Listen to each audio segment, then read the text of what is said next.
The first light of dawn spills across the Mojave Desert, turning the sands around Edwards Air Force Base into a shimmering copper sea. On the runway, a strange and beautiful aircraft waits in silence, its sharp predatory angles catching the sunrise like polished steel. Even before it moves, there's a feeling in the air that something important is about to happen, something the world isn't ready for. The pilot eases the throttles forward. A low rumble becomes a roar. The jet surges down the runway, leaps into the sky, and vanishes into the morning haze. Seconds later, radar screens across the range flicker, then fade to nothing. To the engineers watching from the ground, this wasn't just another flight test. This was a warning shot to the future, because in the early 1980s, the United States felt something shifting. For the first time since Vietnam, American air superiority wasn't guaranteed. Across the world, the Soviets were unveiling fighters that could finally challenge the F-15 and F-16. That thought alone rattled planners in the Pentagon. What happens to global stability when you can no longer see the threat coming? What happens when the skies cease to belong to you? The answer became the U.S. Air Force's most ambitious idea since the SR-71. They would build a fighter that didn't just outfly the enemy, but erased itself from their world entirely. A machine that could survive the collapse of old doctrines and define the next era of air combat. A machine built not just to win battles, but to shape the kind of world that might exist after them. Out of that vision came the Lockheed Martin F-22 Raptor, the first true fifth-generation fighter born from Cold War pressure and technological audacity. It wasn't just a jet. It was a blueprint, an instruction manual for maintaining control in a world where everything familiar was starting to slip. And from its very first flight, it proved one thing. The future doesn't belong to whoever flies highest or fastest. It belongs to whoever sees what's coming long before anyone else does.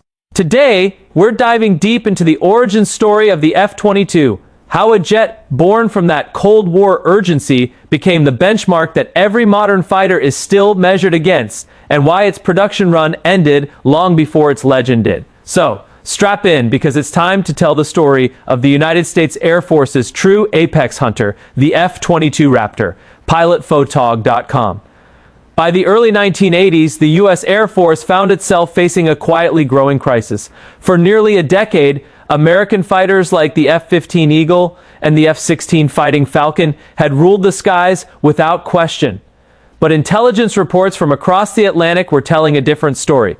The Soviet Union wasn't just catching up, they were building fighters that could potentially challenge the very idea of American air dominance. The Su-27 Flanker and the MiG-29 Fulcrum were more than just upgraded Soviet jets. They were fast, agile, and equipped with weapons and radar systems designed specifically to counter the Eagle's strengths. For the first time since Vietnam, the balance of power in the air felt like it could genuinely shift. If the next generation of Soviet aircraft equaled or surpassed American jets, the U.S. wouldn't just lose an edge, it could lose control of entire regions overnight. Now, to Pentagon planners, this wasn't an abstract concern. Control of the sky was the backbone of every U.S. strategy on the ground. Lose it, and everything underneath becomes uncertain. So, the Air Force made a decision that would redefine the next half-century. They wouldn't simply build a better fighter, they would build something the enemy couldn't fight at all. This ambitious idea became the Advanced Tactical Fighter Program, or ATF, launched in 1981. It was framed not as an aircraft competition, but as a race to define the very rules of future air combat. Make no mistake, nothing like this had ever been tried before. In fact, it seemed that the requirements bordered on unrealistic. The Air Force wanted a jet that could supercruise without afterburner, evade radar from every angle, think faster than its pilot, and maneuver in ways no human had ever seen in a dogfight. And this wasn't going to be some sort of one-off explain. This jet had to be a production airframe with over 700 examples planned. To turn that impossible vision into reality, two industry super teams stepped into the arena. What followed from this wasn't just a competition. It was literally a clash of titans, with the fate of defense companies hanging in the balance. Former bitter rivals joined forces, pulling their best engineers and boldest ideas to create the ultimate fighter, the one that would claim the crown as king of the skies. After untold delays and nights of intense planning and design sessions, two prototypes emerged. Lockheed, Boeing, and General Dynamics formed one coalition, and they produced the YF-22, while Northrop and McDonnell Douglas answered with the YF-23. The YF-23 looked like something pulled from a classified sketchbook. Sleek, sinister, almost alien, it prioritized deep stealth and long-range performance. The YF-22, on the other hand, looked raw, muscular, and built with the elbows-out mentality of a knife fighter. It wasn't just designed to evade the enemy, it was designed to dominate them at close range if things ever got personal. The competition that followed became one of the most consequential showdowns in modern aviation history. Test pilots pushed their prototypes through stealth trials, simulated dogfights, extreme maneuvers, and radar testing so sensitive that even the test teams didn't know the full results. And in the end, it came down to a hard truth. The YF-23 was faster and stealthier, but the YF-22 was more agile, more flexible, and far better suited for decades of upgrades. And so on April 23, 1991, just a few months after the first Gulf War, the U.S. Air Force announced its decision. The YF-22 would move forward and become the F-22 Raptor. From there, the aircraft would enter the hands of a legendary group who were tasked to turn the prototype into a production aircraft. The engineers at Lockheed Martin's Skunk Works, and they'd be working alongside Boeing and Pratt & Whitney. The team over at Skunk Works were the same minds behind the U-2 and the SR-71, aircraft built for moments when the future felt uncertain. With the F-22, they actually faced a similar challenge: build something that would still matter even if the world changed, even if old systems collapsed, even if tomorrow would look nothing like today. When the first prototype took flight in 1997, the message was unmistakable. The Raptor was more than just an iteration after the F-15 Eagle. It was really a clean break from everything before. It supercruised effortlessly and was incredibly maneuverable for its size thanks to its airframe design and thrust vectoring engines. It climbed like it wanted to outrun gravity itself. And on radar screens, it appeared smaller than a marble, if it appeared at all. And quick side note, why not train radar operators to look for Mach 2 marbles? Comment below if you know. Meanwhile, by 2005, the first operational F-22 seconds entered service. And while there was a planned target of 700 plus airframes, sadly, only 195 would ever be built. That number was shaped by budget battles, politics, and shifting global priorities. But each Raptor represented the pinnacle of American aerospace engineering. But how exactly did the Raptor achieve its goals? Let's take a look at what makes the F-22 successful and unique. Moments like this make me think about how far we've come as a species. Think about it. Every rivet on the F-22, every line of code in its flight computer, none of it exists in isolation. It's all built on generations of discovery, innovation, and the relentless curiosity that got us from that first spark of flight to an apex predator of the skies. And that's exactly what today's sponsor, Hungry Minds, celebrates in their incredible book, The Ultimate Guide to Rebuilding a Civilization. This isn't your typical history book.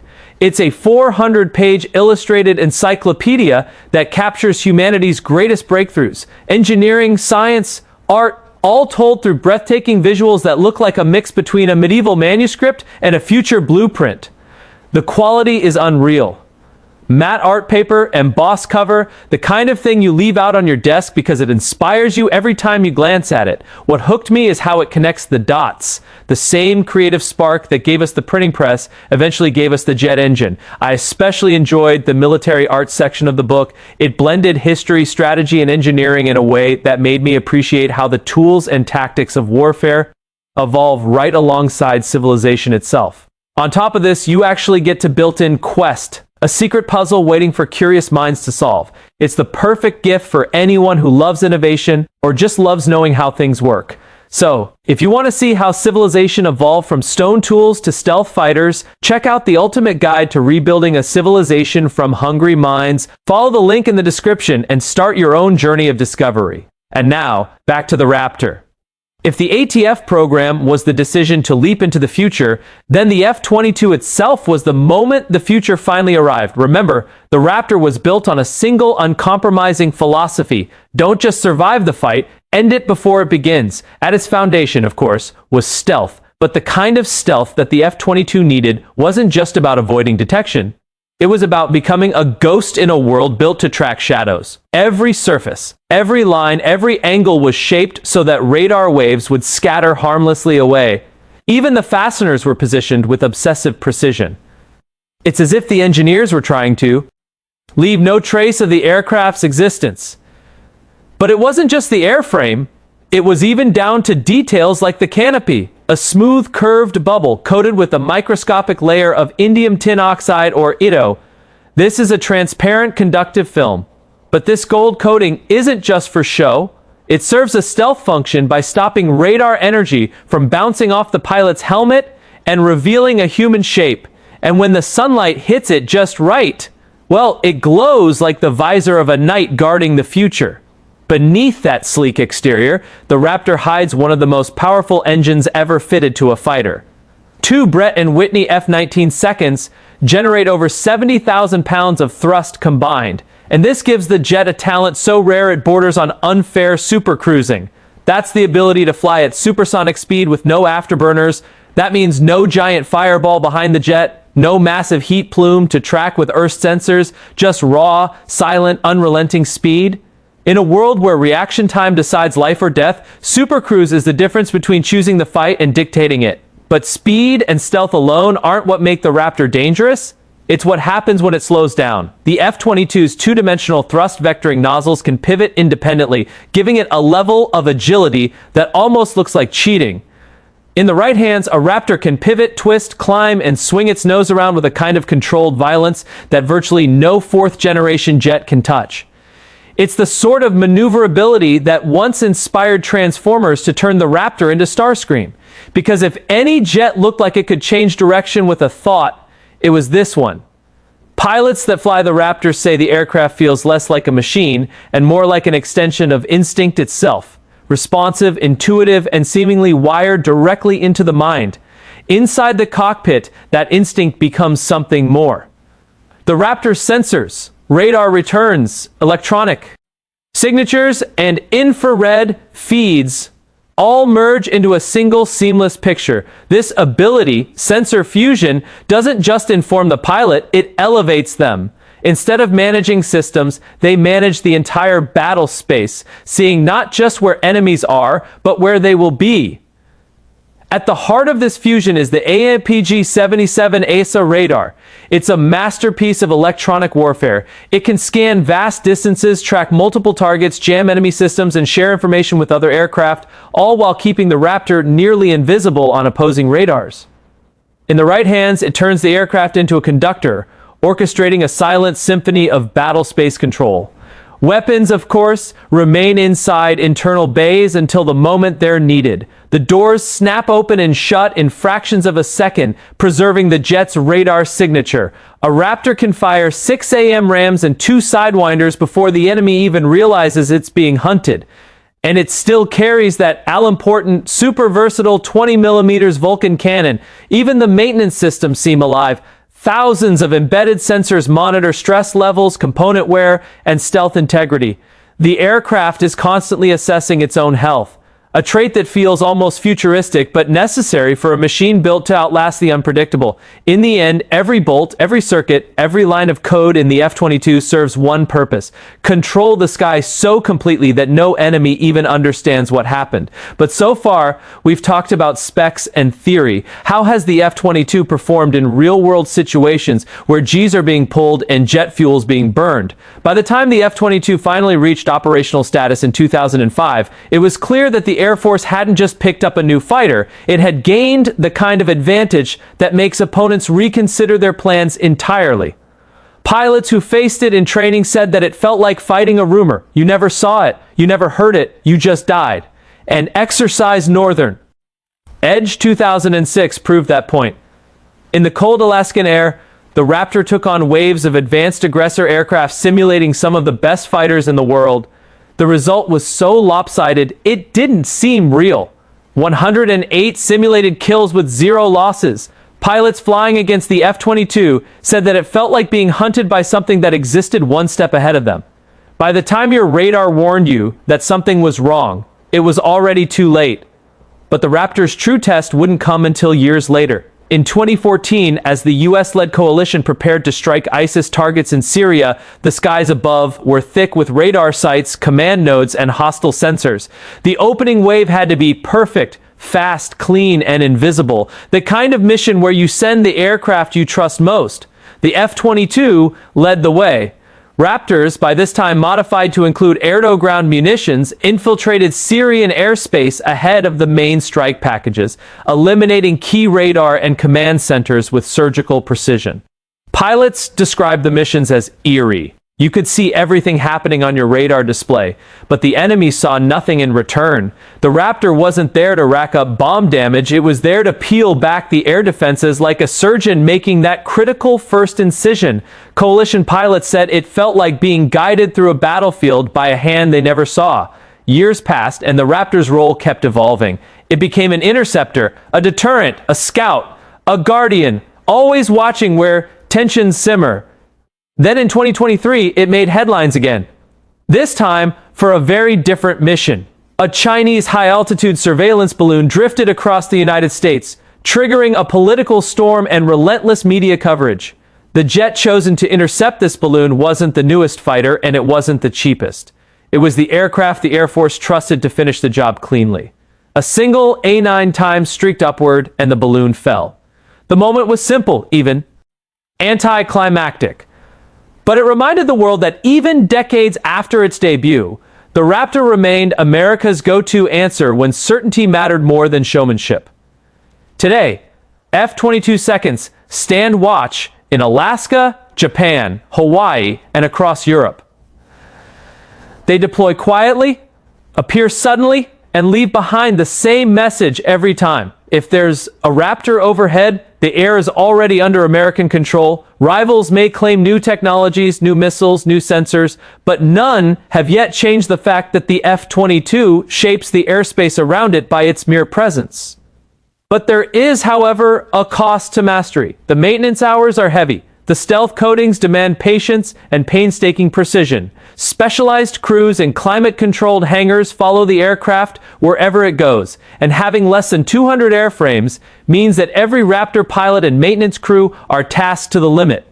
But to the Air Force, it's worth every hour and every dollar, because air dominance isn't just a mission. It's the foundation of everything America does in the sky.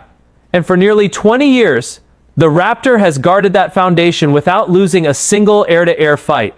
But the Raptor doesn't exist in a vacuum. How does it compare to the aircraft that have come after it? We're going to compare the F-22 Raptor to a couple of its contemporaries, the F-35 Lightning and Russia's Su-57 Felon. What you'll find is that we're really comparing 3 different answers to the same question. What does a nation believe wins the wars of the future? For the United States, the F-22 was the boldest possible answer. Control the sky, absolutely, or lose everything beneath it. The Raptor was built to strike first, disappear, and end the fight before the enemy ever understood what was happening. Its strengths reflect a worldview shaped by decades of global operations, long distances, unpredictable threats, and the expectation that American pilots must dominate any airspace they enter. But the Raptor's greatest strength also revealed its greatest weakness. Perfection comes with a price. The aircraft is expensive, complex, and unfortunately rare. Only 195 were built, far below what the Air Force originally planned. When the production line shut down, the US locked itself into a future where the fleet could never grow, only age. And so to fill that gap, the next American jet took an entirely different path. The F-35 Lightning wasn't designed to outrun or even really outmaneuver the Raptor. It was designed to out-inform everything else. Stealthy, yes. Capable, absolutely. But its true power lies in what it sees and how it shares that information. In the F-35, the pilot becomes the center of a constantly updating web of intelligence. Aircraft, ships, satellites, even ground forces, all feeding into one collective picture, where you can think of the Raptor as the lone hunter. The Lightning is a battlefield network in motion. Together, these two aircraft form a layered system. The F-22 clears the skies of threats. The F-35 turns that cleared airspace into a command post. One controls the highlight. The other orchestrates everything below it. Then there's the third competitor, Russia's Su-57 Felon, and it's a jet that's shaped by a completely different set of realities. Russia didn't have the resources to chase the Raptor's purity of stealth, though instead it pursued an aircraft that blended maneuverability, speed, and partial stealth into a kind of hybrid predator. On paper, the Su-57 has impressive kinematics and innovative design choices, but in practice, the program has struggled with production challenges, engine limitations, and the harsh realities of maintaining advanced aircraft under economic strain. Today, only a handful of Su-27s are in active service, far too few to change the balance of power in the skies. Borrowed stealth, limited avionics, ambitious but inconsistent sensors reflects a nation trying to build for the future while fighting the limits of the present. Now, side by side, these three aircraft reveal a truth far bigger than any jet. The F-22 is the embodiment of pure air dominance, the belief that the first shot decides the war. The F-35 is the belief that information and coordination win modern battles. And the Su-57 is the attempt to stay competitive with limited means and shifting global priorities. In the U.S. Air Force today, the Raptor and Lightning operate as a single force. One delivers the unseen punch, while the other connects the entire battle space, ensuring every ally sees what the enemy cannot hide. It's a kind of ecosystem balance of speed, stealth, awareness, and adaptability. And in that ecosystem lies the lesson each nation has learned or is still learning. The future of air combat doesn't go to whoever builds the fastest machine. It goes to whoever builds the best system and understands how quickly that system can be lost if it isn't updated for whatever comes next. The F-22 Raptor was never meant to be ordinary. It was born from a moment in history when the future felt fragile, when planners didn't know what the next decade would look like, only that air superiority had to be guaranteed no matter what storms came, and in the years since, the Raptor has become something more than the sum of its parts. It became the standard everyone else chases. Every fifth-generation fighter that followed, the F-35, the British Tempest, Japan's GCAP, carries lessons first proven in the Raptor. Engineers learned how to merge stealth with raw power, how to fuse sensors into a single living picture, and how to give pilots the kind of awareness that can reshape the outcome of a conflict before it even begins. The Raptor didn't just dominate the skies, it rewrote the textbook on how a fighter should think. But true legacies don't freeze in time, they echo. And today, that echo is shaping the next generation air dominance program, or NGAD. The Air Force's leap into sixth-generation air combat. Now, NGAD isn't a single aircraft. It's actually a family of systems. Adaptive engines, autonomous wingmen, AI-assisted decision-making, and networks that are designed to survive in a world where old assumptions may just collapse overnight. And as we've learned this year, the fighter component of the NGAD is now designated the F-47. So in that sense, you can think of the NGAD as a spiritual continuation of the F-22. It's the idea that air superiority isn't something you inherit. It's something you prepare for, learn for, and build for even when the future is uncertain, especially when it's uncertain. The Raptor taught the Air Force that information could be as powerful as speed, that invisibility could be more decisive than firepower, that control of the sky is the foundation upon which everything else stands. And those lessons remain urgent, because guess what?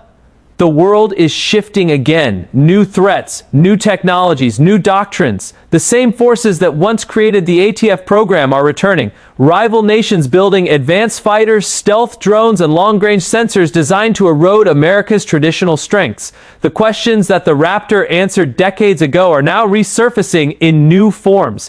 Yet, amid all that change, the F-22 remains the quiet constant.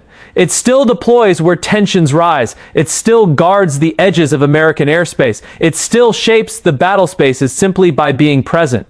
No other aircraft has matched the totality of its dominance, and perhaps none will, because the Raptor wasn't built to fit into a system. It became the system. And that may be its most enduring legacy. Not the kill ratios, not the stealth metrics, not even the unmatched maneuverability. The Raptor's legacy is really an idea that a single machine made in a moment of uncertainty can help stabilize the world around it and guide the architects of the next era toward what must be preserved when everything else changes. So, when an F-22 rises through the clouds and melts into the sunlight, it's not just metal and fire. It's a flying philosophy made real that knowledge, preparation, and mastery of the unseen decide the fate of the sky long before the first shot is fired. And in that disappearing silhouette, you can see the past, the present, and the first hints of the future, all flying in formation. Thanks to my patrons and channel members who directly support my work, you're awesome. The F-22 Raptor, the Apex Predator, that's one more documentary, done and dusted, now you know. pilotphototog.com